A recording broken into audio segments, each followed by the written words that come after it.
yaweza kuwa unaulinda mwili wako vizuri sana katika maisha, lakini usisahau kuilinda akili, kwa sababu akili ndio kitu pekee kinachomtofautisha mwanadamu na viumbe wengine.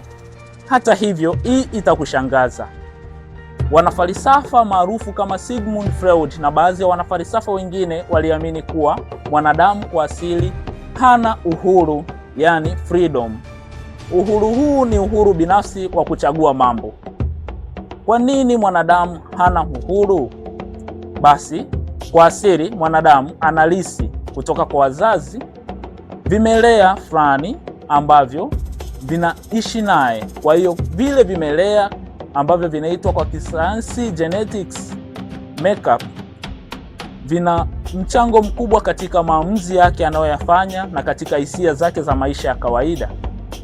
Hata hivyo, wanafalsafa hawa waligusia kuwa maamuzi yoyote ambayo yanayafanya mwanadamu anayafanya yakiwa yamesababishwa na kitu kingine. Mfano, huwezi ukakasirika tu pasipo kusababishwa na kitu kingine. Hivyo lazima kuwepo na kitu kingine ambacho kimekufanya wewe ukasirike. Kwa hiyo kwa sababu unakasirika kutokana na kitu kingine kuwepo, basi wewe uamui kukasirika, bali kukasirika kunasababishwa na kitu kingine. Na mambo mengine mengi zaidi katika maisha, jaribu kuangalia yana chanzo fulani kidogo au kikubwa yanayosababisha iwe hivyo. Kwa hiyo unapaswa kujua kuwa kila kitu unachokiamua kwenye maisha yako kinasababishwa na kitu kingine. Kwa hiyo ilinde sana akili yako kupitia macho yako kwa vitu unavyoviona na masikio yako kwa vitu unavyovisikia, ili kuhakikisha kwamba yote unayaamua kwa usahihi. Hasa vijana, hasa Gen Z. Jamii itajaribu kukutumia kwa namna yoyote ile, kwa sababu wewe ni kijana mwenye nguvu, wewe una uwezo mkubwa.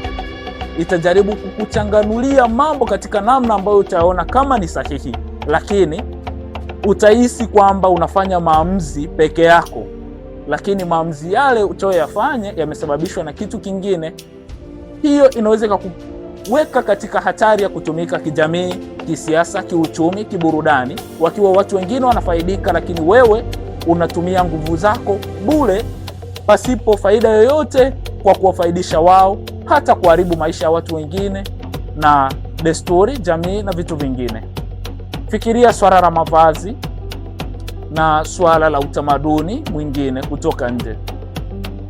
Basi fikiria unaviishi na kuvifanya, kwa sababu watu wengine wameweza kuviweka katika maisha yako. Kwa hiyo unatakiwa kuwa makini sana na mambo unayoyaamua, kwa sababu mambo mengine unaweza ukayaamua kwa sababu umetumika na watu wengine. Kwa hiyo kijana, kuwa makini sana, kuwa makini sana, kuwa makini sana. Ilinda akili yako na vitu unavyoviona na kuvisikia. Usichukuliwe na mkumbo, bali jifikirie mambo kwa usahihi na kuyasikiliza mambo kwa usahihi na kuongea mambo kwa usahihi. Mfano, ukiwa umesikia mtu ameongea kitu fulani, sio vyema kukichukua kitu fulani na kwenda kukiongea pasipokuwa na ushahidi. Unatakiwa kuanza kufikiria kwa tofauti kidogo, kwa sababu wewe ni kijana mwenye maono makubwa na mwenye future au kesho kubwa. Basi asante sana, tukutane tena katika video ijayo. Upo nami Raphael Tabasamu.